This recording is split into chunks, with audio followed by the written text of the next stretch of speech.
Max, it's been a few hours. You've done lots and lots of interviews. Have you had time to let it sink in? You're a three-time world champion. Yeah, I mean, of course, it's nice that it's done today. You know, we can enjoy the moment a little bit, but you know, in general, it's just been a really incredible season. And of course, you know, also being part of this team has been like a second family to me. Luckily, also there were a lot of important people from my side of like my family, my second family, of course, from Rebel. All the the big guns were here. So yeah, it's great, you know, to be able to see them around and be able to share all the emotions also together.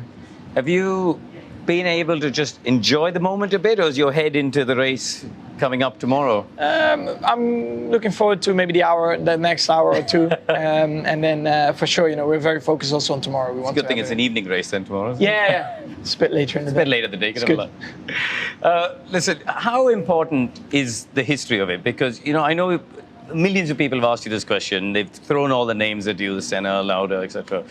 How important is the history to you? Do you know, is that something that means something special to you, that it's three times? I mean, it's more about, I never thought that I would be in that list. I think when I grew up wanting to be a racing driver or like go-karting at the time, of course you dream of, you know, getting to Formula One and try to maybe win a race, you know, be on the podium. Of course, I never thought that, you know, I would be able to achieve the championships I have now. And yeah, to be in between those names is something, of course, I'm very proud of at the moment. But I think I will appreciate it even more once, you know, you stop your career and you look back at it. It does seem like your championships have gotten less and less stressful. I mean, 21, 22. I guess that's a good thing. Yeah. I mean, this year's been completely dominant, isn't it? We're miles before the end of the season.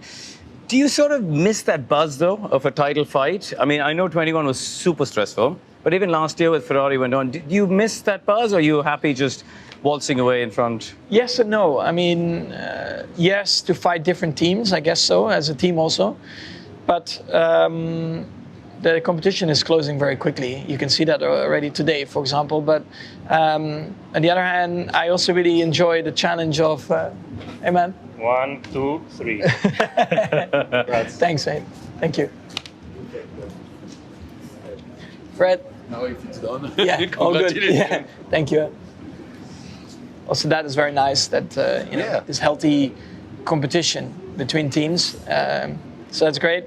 But you know, from my side, I also really challenge myself. Like I really try to get the best out of myself. And every single weekend, I try to look at things that I can do better, and I try to improve as a driver, which I think is also great because you have all this success, right? But every single year you learn and you become better as a driver. Not necessarily faster, but probably you can handle situations a bit better because of your experience, and you learn from your difficult moments, your good moments. I think as a driver you have them all. You know, you have bad moments, good moments. That's what makes this sport, I think, also so beautiful. You talked about the team, but I know from experience, you know, that relationship with the race engineer is super important, isn't it? And you've been with GP, Gianpiero Lamvesi, for a long time. Tell me about how important a role he's played in these 3 championships, but also since when you would join the team, you know, that first win in Barcelona and that whole journey. We hear his voice, we hear the relationship between you guys, but I want to hear from your mouth, you know, how important a role has he played? Incredibly important. I think a race engineer really needs to understand you, and it's very rare to have such a strong connection, I think, with an engineer. But yeah, GP and I, we really grew in our relationship, I think, well, of course we hit the ground running quite in a crazy way, you know, winning our first race together. But yeah, of course, you know, you have your tough moments as well, because I think, you know, I'm a strong character, he's a strong character, but that's what I like, because I will say to him when it's bad and I will say to him when it's good, and that's what he says that to me as well, and that's why I think we get on so well. That's why sometimes we get quite vocal on the radio, and then people sometimes think that we don't like each other, but we actually have a lot of respect for each other, and we always want the best, you know, in every single situation. We try to get the best out of it. And also from his side, you know, he has a lot of information, he can see a lot of numbers, and he really tries to also coach me through the race. Of course, I know a lot of things myself when I'm driving, but it's always nice to have that voice. It's like a big brother, little brother sort of dynamic. I think so, yeah. And of course, sometimes in my head while driving, I'm like, okay, I know what to do, but it's still nice to have him on the background. What about this year? Because to me, it looked like after Baku, you were pretty annoyed that it hadn't gone your way that weekend. And it just seemed like you switched it up as if, now onwards, this is it. I'm going to dominate this year. Yeah, of course. Was that like? That's always the aim. You never know, of course, how that is gonna go. Well done, man. Thank you, mate. Is Fernando popping by? Yeah, just casually, Fernando walking by. Yeah, it's just a few things didn't click for me that weekend, and I tried to really learn a lot throughout the race, and I think I did. And that's nice because maybe people don't really remember, of course, that race from my side, but I actually learned so much, and I think I could use that throughout the rest of the season. And it's about little details. It's not something massive that I learned, but yeah, it's all about fine-tuning, and that's how.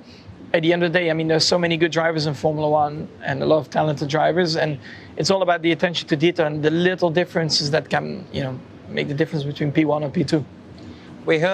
We've just seen Fernando and Carlos and the other drivers dropping by. We heard from Lewis speaking very eloquently about what an amazing year you've had.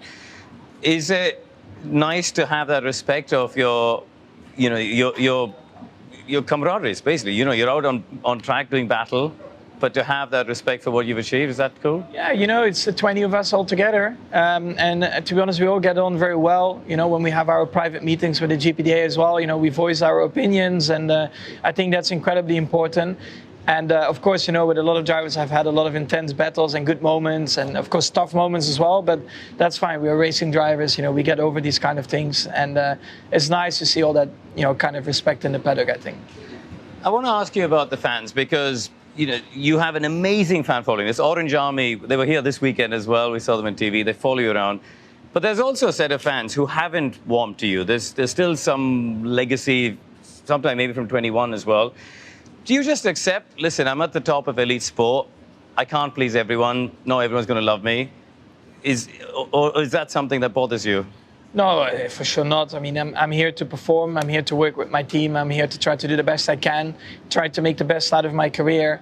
And I try to be myself. I think that's always, very important to be straightforward, say what you think. Of course, in this world, sometimes it's quite difficult to do that. But I try to be as real as I am, because what you see here is how I am at home as well. I'm not a different person.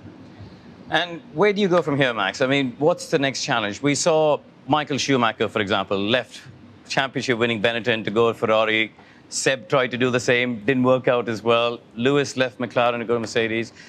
Do you need to look for a new challenge, or are you going to be a Red Bull driver for life going forward? What do you think? It would be a beautiful story if I could drive here forever. That's for sure something that would be amazing. I'm really happy with where I am.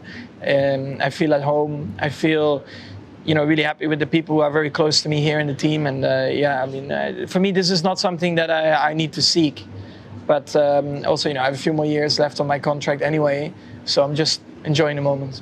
And the motivation to keep winning races, or is it, do stats matter? Are you chasing 7, 8, 10? I don't know. I mean, you're only 26. You could win another 10 championships. No, for me, that's not really what I'm after. I'm just, like I said, enjoying the moment. I try to do the best I can. Of course, you're very dependent on your material as well that you get in F1.